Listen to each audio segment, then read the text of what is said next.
এবার দাগের টিজার নিয়ে সমালোচনার ঝড় নেট দুনিয়ায়, যা দেখে চুপ থাকেননি পরিচালকও। শাকিব ভক্তদের দিলেন কড়া জবাব।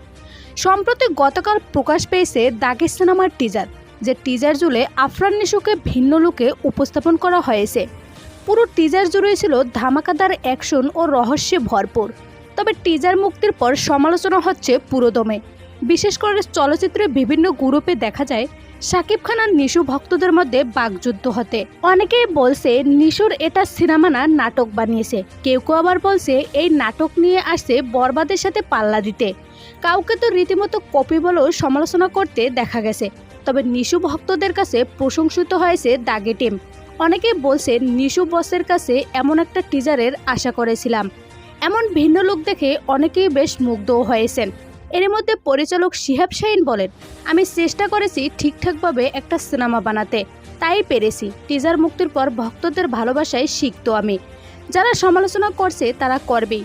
যতই ভালোই সিনেমা বানাই না কেন, তাদের কাছে পছন্দ হবে না, কারণ তারা অন্য কারো অন্ধ ভক্ত। সো ভিউয়ার্স, টিজারটি আপনার কাছে কেমন লাগছে জানিয়ে দিন কমেন্ট করে।